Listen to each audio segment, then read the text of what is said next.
नमस्कार, मिशन ज्ञान से मैं आशुतोष राजस्थान सरकार और वेदांता के CSR ई लर्निंग इनिशिएटिव में आपका स्वागत करता हूं। पिछली क्लासेस में आपने जाना था कि भौतिक अवस्था के आधार पे विलयनों को हमने किस प्रकार से यहाँ पे विभाजित किया था, यानी कि विलयनों का वर्गीकरण हमने पढ़ लिया था भौतिक अवस्था के आधार पे। आज की क्लास में हम बात करने वाले हैं सांद्रता की इकाइयों के बारे में, कंसंट्रेशन टर्म्स के बारे में। अच्छा जी, यदि हम बात करना चाहें यहाँ पे सांद्रता की इकाइयों की, तो देखना भाई सांद्रता क्या होती है। सबसे पहला क्वेश्चन आपके दिमाग में आएगा कि सांद्रता क्या होती है। तो भाई मेरे, किसी विलायक के निश्चित मात्रा में उपस्थित विलय की मात्रा को ही हम क्या बोलेंगे, सांद्रता बोलेंगे। यानी कि कोई विलायक है, उसकी हम निश्चित मात्रा ले रहे हैं। कोई विलायक है, उसकी हम क्या कर रहे हैं भाई मेरे, निश्चित मात्रा ले रहे हैं, तो हम उसमें बताते हैं कि कितना विलय हमने इसमें मिलाया है। मान लीजिए 100 ml पानी है, उसमें हम यहाँ पे नमक मिला रहे हैं, तो उसको यदि हम देखते हैं कि यार नमक कितना मिलाया जाता है, तो वो डिपेंड करता है कि सर यदि हम कम नमक मिला देंगे यहाँ पे, यदि मैं यहाँ पे देख लो एक एग्जांपल के साथ में बताता हूँ। मान लीजिए 100 ml इसमें पानी है, यानी कि ये 100 ml पानी है। अब मैं क्या कर रहा हूँ, यहाँ पे 10 ग्राम क्या मिला रहा हूँ भाई मेरे, नमक मिला रहा हूँ। 10 ग्राम क्या कर रहा हूँ मैं यहाँ पे, नमक मिला रहा हूँ। अब इसी 100 ml में यदि मैं 50 ग्राम नमक मिलाता हूँ, कितना ग्राम मिला रहा हूँ भाई मेरे, 50 ग्राम नमक यदि यहाँ पे मिलाता हूँ, और आपसे क्वेश्चन पूछा जाता है कि आप फटाफट से बताइए इन दोनों में से कौन सा विलयन जो होगा वो ज़्यादा जाड़ा होगा, यानी कि जो ज़्यादा गाढ़ा होगा। तो आप बोलेंगे कि सर जिसमें ज़्यादा नमक मिला होगा वो एक्चुअली ज़्यादा गाढ़ा होगा। किसमें? तो आप बोलेंगे सर ये ऊपर वाला जो लिखा हुआ है ना, इसमें क्या होगा, इसमें क्या होगा, ये ज़्यादा गाढ़ा होने वाला है, क्योंकि इसमें हमने ज़्यादा नमक मिला दिया। यानी कि इसमें नमक की जो सांद्रता है वो क्या है भाई मेरे, ज़्यादा है। तो यही तो पद है जो हम अभी पढ़ने वाले हैं। अब इसको किस किस तरह से हम पढ़ सकते हैं, हमने देखो यहाँ पे क्या लिया, जो अंदर जो विलायक लिया है वो तो क्या ले लिया, ml में ले लिया, उसको तो हमने आयतन में लिया है। और यदि हमने बात की है यहाँ पे, तो ये किस में ले लिया, विलय, यहाँ पे हमने ये वेट में ले लिया। हो सकता है कि ये ml में भी ले लें यदि कोई द्रव अवस्था में हो तो, ठीक है। तो इसी आधार पे यहाँ पे बहुत प्रकार की सांद्रता पड़ों के बारे में, यानी सांद्रता इकाइयों के बारे में हम पढ़ने वाले हैं। यदि नॉर्मल तरीके से हम देखें तो आज की क्लास में देखना, और आगे जब भी हम यहाँ पे यूज़ करेंगे तो जो विलय है उसको तो हम क्या करेंगे, यहाँ पे कैपिटल A से रिलेट करेंगे, ठीक है जी। यानी कि जो विलय रहेगा उसको तो कैपिटल A से रिलेट करेंगे, और जो यहाँ पे विलायक रहेगा उसको क्या करेंगे, कैपिटल B से रिलेट करेंगे। ये आप ध्यान रखना, ये हमारे नोटेशंस रहेंगे। कैसे? जैसे कि मैं आपके सामने कभी लिख देता हूँ VA, VB, तो इसका तात्पर्य क्या होगा कि A का वॉल्यूम, A क्या है यहाँ पे, विलय, यानी कि विलय का वॉल्यूम, विलय का आयतन। B का वॉल्यूम, B का आयतन, यानी कि विलायक का आयतन। आगे बात समझ में, यानी कि विलय को A से, विलायक को B से, और उसी प्रकार से यहाँ पे हमने फॉर्मूले बनाए हुए हैं। तो आइए स्टार्ट करते हैं। पहली कंसंट्रेशन टर्म मोलरता, द्रव्यमान प्रतिशत, ठीक है, मोलरता भी आएगी, द्रव्यमान प्रतिशत।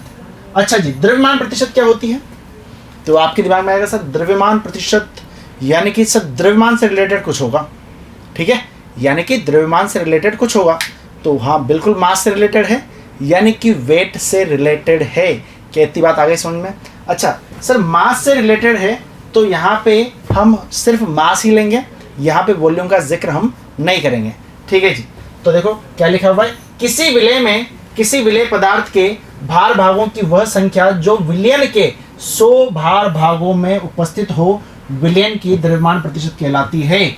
यानी कि किसी विलय पदार्थ की, किसी विलय पदार्थ के भागों की संख्या जो कि विलयन के 100 भार भागों में उपस्थित हो, यानी कि 100 विलयन में, यानी कि 100 भार विलयन में जो यहाँ पे विलय की संख्या कहलाएगी वो क्या होगी भाई मेरे, यहाँ पे द्रव्यमान प्रतिशत, वेट बाय वेट परसेंटेज कहलाएगा।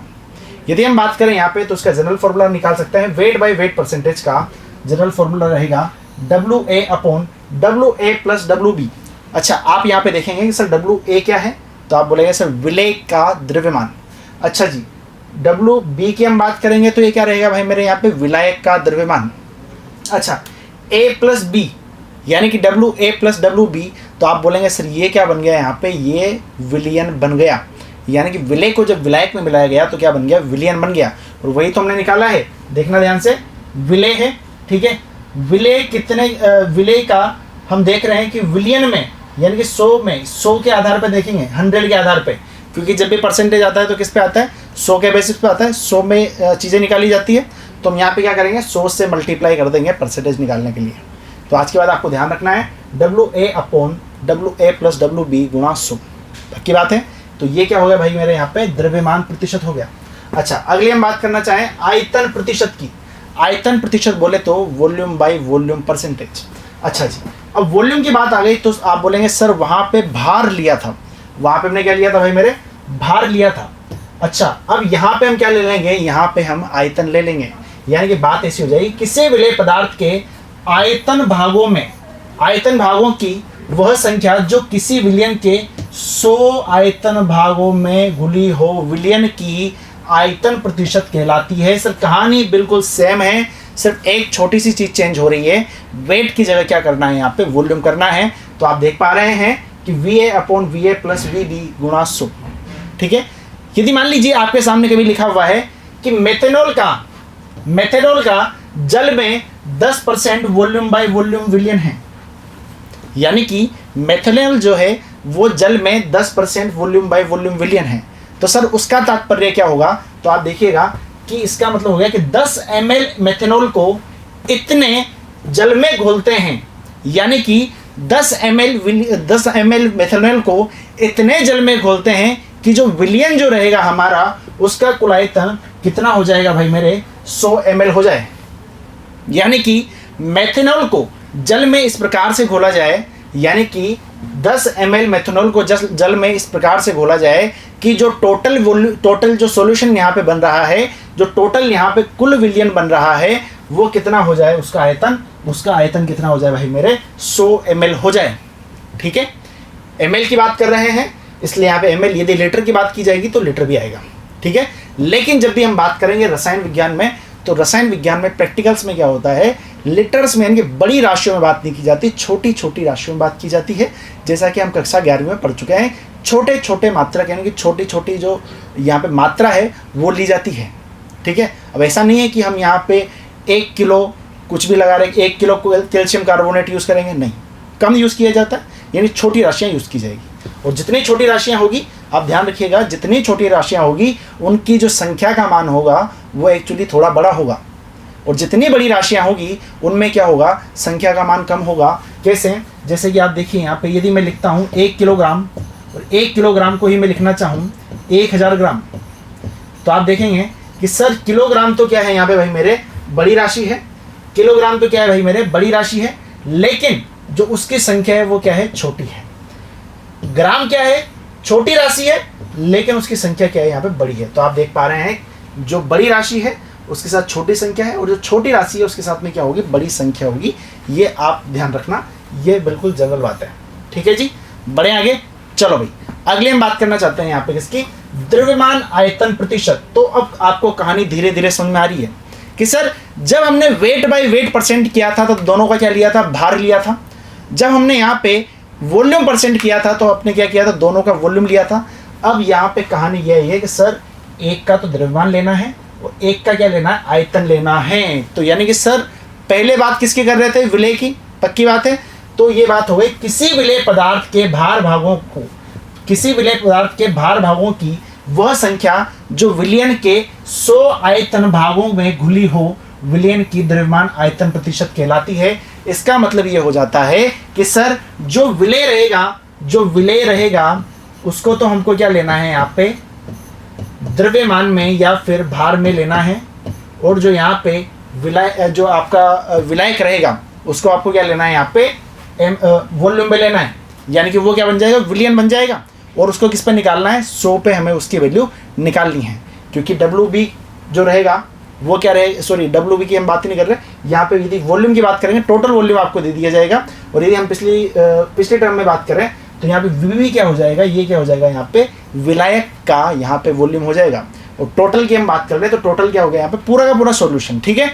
VA प्लस VB भी आप इसको बोल सकते हो, कोई दिक्कत नहीं है। अच्छा सर ये ml में लिखा हुआ है, ठीक है। अब ये ml में ही क्यों लिखा है, क्योंकि हमें ml का ही ध्यान रखना है, ठीक है जी। क्योंकि हम यहाँ पे कैलकुलेशन जो करेंगे वो ml वाली करेंगे। यदि लीटर दे दिया जाए तो आप उसको कन्वर्ट कर लीजिएगा, ठीक है। चलो भाई, इसका फॉर्मूला क्या हो जाएगा, तो आप बोलेंगे सर ऊपर वाली चीज़ तो वही वेट में आएगी और नीचे वाला जो रहेगा वो भाई किस में आएगा, यहाँ पे वॉल्यूम में आ जाएगा। और यहाँ पे 100 से गुणा क्यों किया गया है, क्योंकि सर परसेंटेज जब भी निकालते हैं तब 100 से गुणा की जाती है, यानी कि 100 पे हम उस चीज़ की वैल्यू निकाल रहे हैं। पक्की बात है। चलो जी, अब सबसे इंपॉर्टेंट है ये इंपॉर्टेंट क्यों है, क्योंकि इसका यूज़ कहाँ पे किया जाता है, जो फार्मेसी होती है या फिर जो औषधियाँ होती है उनमें इसका सबसे ज़्यादा यूज़ किया जाता है। जो दवाइयाँ वगैरह बनती है मेडिकल वगैरह पे जो दवाइयाँ मिलती है, जो औषधियाँ होती है जो आयुर्वेदिक, वो जो फार्मेसीज होती है उनमें इस इकाई का, इस सांद्रता के पद की इकाई का यहाँ पे सबसे ज़्यादा यूज़ किया जाता है। ठीक है जी। अच्छा जी, अगली हम बात करना चाहें तो पहली चीज़ आती है, ये कुछ एक्स्ट्रा, ये आपकी बुक्स में नहीं दिया होगा, ठीक है, लेकिन ये आपके काम की है, क्योंकि ये इनके जो क्वेश्चंस हैं वो आपकी बुक के पीछे दिए हुए हैं, बट ये आपके जो थ्योरी वाला जो पोर्शन है बुक का, उसमें ये चीज़ें दी हुई नहीं है। तो आपको बता दूं, ppm पहली चीज़ कौन सी आएगी, ppm पार्ट्स पर मिलियन। ठीक है जी। अगली बात आएगी किसकी, ppb पार्ट्स पर बिलियन। जब भी मिलियन आएगा तो आप क्या करेंगे, 10 की घात 6 से रिलेट करेंगे। जब भी ppb यानी कि बिलियन आएगा तो आप क्या करेंगे, 10 की घात 9 से इसको रिलेट करेंगे। पक्की बात है। चलो जी, अब यदि ppm की बात की जाए तो आपने बहुत बार देखा होगा कि जो प्रदूषण वगैरह होता है, ठीक है, वहाँ पे प्रदूषण वाली की एक एलईडी लगी रहती है जहाँ पे आता है कि इतना इतना यहाँ पे ppm यहाँ पे प्रदूषण है। ठीक है, एलईडी में देख लीजिएगा, बड़ी सिटीज़ में आपको दिखाई देता है या कभी न्यूज़ में भी आप देख लेना, जब भी प्रदूषण को वहाँ पे मापने की जो इकाई रहेगी वो किस में आएगी, यहाँ पे ppm में आती है। अच्छा जी, अब यदि हम बात करें इसके उपयोग की तो जल की कठोरता, जल में Cl2 कितना घुला हुआ है, वायु प्रदूषण, आ गई वही वाली बात, यानी कि प्रदूषण को मापने की इकाई भी क्या है, ppm है। तो आप ध्यान रखना। और ये वाली चीज़ तो आपको बताइए, ये क्या है, यहाँ पे विलेय है और ये क्या है, विलायक है। ठीक है, यानी कि ऊपर विलेय रहेगा, नीचे क्या रहेगा, यहाँ पे विलियन का भार रहेगा टोटल। और ये वही चीज़ यहाँ पे लिखी हुई है, बस इसको ध्यान रखना है कि ppb क्या होता है और ppm के यहाँ पे क्या संकेत हैं। अच्छा जी, अब जिसकी हम बात कर रहे थे, मोलरता की बात कर रहे थे। मोलरता को ध्यान रखना, हमेशा कैपिटल M से रिप्रेजेंट किया जाएगा, स्मॉल m से मत कर देना। स्मॉल m क्या होगी, वहाँ पे मोलरता हो जाएगी, वो चीज़ अलग है। ठीक है जी, और मोलरता अलग है। तो ये मोलरता को देखते हैं, 1 लीटर विलियन में घुले हुए विलेय के मोलों की संख्या को क्या बोला जाता है भाई मेरे, विलियन की मोलरता कहा जाता है। अब आप बोलेंगे सर 1 लीटर विलियन में, यानी कि यदि मैं विलियन का जो आयतन है वो कितना कर दूं, 1 लीटर कर दूं, उसमें जो विलेय के मोलों की संख्या रहेगी वो कितनी हो जाएगी, वो क्या हो जाएगी, वहाँ पे मोलरता कहलाएगी। यानी कि बात ऐसी हो सकती है कि सर मोलरता बराबर कितना हो जाएगा, विलेय के मोल अपॉन विलियन का आयतन। यदि मैं यहाँ पे विलियन का आयतन, यानी कि यहाँ पे जो नीचे जो राशि दे रखी है ये वाली, उसको यदि मैं यहाँ पे 1 कर दूं तो यहाँ पे क्या होगा भाई मेरे, मोलरता किसके बराबर आ जाएगी, यहाँ पे विलेय के मोल के बराबर आ जाएगी। और यही बात बोली गई है, 1 लीटर विलियन में घुले हुए विलेय के मोलों की संख्या इस विलियन की मोलरता कहलाती है। यानी कि यदि विलियन का आयतन 1 लीटर कर दिया जाए तो वहाँ पे जो विलेय के मोल होंगे वो क्या हो जाएंगे, मोलरता कहलाएंगे। पक्की बात है। ये तो यहाँ पे किसकी हम बात कर रहे थे, जब लीटर में यहाँ पे आयतन दे रखा हो। लेकिन यदि बात आ जाए किसकी, ml की, तो आप क्या करेंगे, ऊपर 1000 से यहाँ पे गुणा कर देंगे और आपका आंसर यहाँ पे क्या आ जाएगा। अब आप यहाँ पे बोल पाएंगे कि सर 1 ml विलियन में उपस्थित विलेय के मोलों की संख्या यहाँ पे मोलरता नहीं कहलाएगी, विलेय के मोलों की संख्या का 1000 गुना क्या कहलाएगी, मोलरता कहलाएगी। तो इस चीज़ को आप ध्यान रखना। यदि आप ml में लिखना चाह रहे हैं, दिल कर रहा है, तो आप बिल्कुल लिखिए, लेकिन ऊपर 1000 से गुणा कर दीजिए। ठीक है जी, बढ़े आगे। चलो भाई, अगले हम बात करते हैं यहाँ पे मोललता की। आगे भी वाली बात। चलो जी, मोललता की बात की जाए तो मोललता को हम किससे रिप्रेजेंट करेंगे, तो उसको स्मॉल m से रिप्रेजेंट करेंगे। अब एक चीज़ देखना, एक चीज़ ध्यान से देखना, यहाँ पे हम क्या बात कर रहे थे, यहाँ पे हम क्या बात कर रहे थे, 1 लीटर विलियन की बात कर रहे थे। क्या बात कर रहे थे वहाँ पे, 1 लीटर विलियन की बात कर रहे थे। अच्छा, अब यहाँ पे किसकी बात करेंगे, विलायक की बात करेंगे। पहली बात तो विलियन की बात नहीं कर रहा हूँ, अब किसकी बात कर रहा हूँ, विलायक की बात कर रहा हूँ। वहाँ पे 1 लीटर की बात हो रही थी, यहाँ पे क्या होगा भाई मेरे, 1000 ग्राम यानी कि 1 किलो की बात होगी। यानी कि पहले तो हम वॉल्यूम की बात कर रहे थे, अब हम किसकी बात करेंगे, यहाँ पे वेट की बात करेंगे, और जो पहले विलयन होता था अब यहाँ पे किसकी बात की जाएगी, विलायक की बात की जाएगी। तो इन दोनों को आप बिल्कुल डिफ्रेंशिएट करके देखेंगे तब जाके आपको कहानी समझ में आ जाएगी।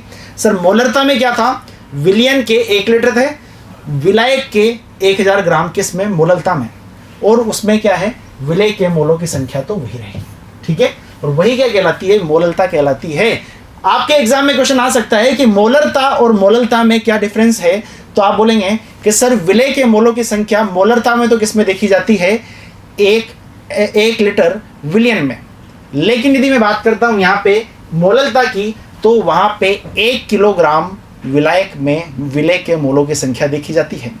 अच्छा जी, यदि बात की जाए यहाँ पे फॉर्मूला क्या होगा, विलय के मोल अपॉन विलायक का द्रव्यमान। अब देखना यहाँ पे, यदि मैं यहाँ पे विलायक के द्रव्यमान को यदि मैं 1 कर देता हूं, तो आप क्या देखते हैं कि m बराबर कितना आ जाएगा, विलय के मोलों की संख्या आ जाएगा। अब आपका दिल कर रहा है कि सर यहाँ पे इसको 1 मत लिखिए, यहाँ पे 1 नहीं लिखिए, आप क्या करना चाहते हैं, यहाँ पे किलोग्राम को हटा करके आप ग्राम लिखना चाह रहे हैं। तो मैं बोलूँगा कि आप एक काम करो, अब 1000 से भी ऊपर गुणा कर दो। क्यों, क्योंकि जब आपने यहाँ पे इकाई हटा दी है, इकाई यहाँ पे छोटी कर दी है, तो ऊपर 1000 से गुणा हो जाएगा, ठीक है, उसमें कोई दिक्कत नहीं है। अब मेरी परिभाषा क्या बन जाएगी, अब मैं यदि बोलना चाहूँ कि विलायक के द्रव्यमान यदि मैं 1 ग्राम मानूं, तो मोलरता क्या होगी, तो आप बोलेंगे मोलरता जो होगी वो क्या होगी, विलय के जो मोल होंगे उसका 1000 गुना यहाँ पे क्या होगी भाई मेरे, मोलरता होगी। पक्की बात है, कोई दिक्कत यहाँ पे। तो मोलरता और मोलरता में आप कंफ्यूज मत होइए, बहुत ही सिंपल चीज़ें हैं, उसको विलियन में देखा जाता है, और यहाँ पे विलायक, उधर क्या वॉल्यूम, और यहाँ पे क्या भाई मेरे भार या फिर द्रव्यमान उसको बोला जाता है, ठीक है जी। अब ताप का प्रभाव हम देखते हैं कि ताप का प्रभाव जो पूरी कंसंट्रेशन टर्म्स जो होती है, यानी कि सांद्रता के जो पद हैं, उन पे ताप का प्रभाव किस किस पे पड़ता है। चलो यदि हम देखते हैं, यहाँ पे पहली बात की जा रही है मोलरता, शब्दों को ध्यान रखें, मोलरता द्रव्यमान प्रतिशत, ppm मोल अंश, ठीक है, ये सब किससे रिलेट करेंगे, तो आप बोलेंगे इन पर ताप परिवर्तन का प्रभाव बिल्कुल भी नहीं होगा, यानी कि ताप को चेंज करते रहिए, इन पे कोई भी इफेक्ट नहीं होने वाला। लेकिन यदि हम इसके विपरीत बात करते हैं, किसकी, मोलरता, नॉर्मलता, आयतन प्रतिशत, द्रव्यमान आयतन प्रतिशत, फॉर्मलता, इनमें क्या होगा, ताप द्वारा ये प्रभावित होंगे, यानी कि इनके मान ताप बढ़ाने पर घटते हैं, यानी कि क्या होगा, टेम्परेचर के रेसिप्रोकल ये काम करेंगे, ठीक है जी।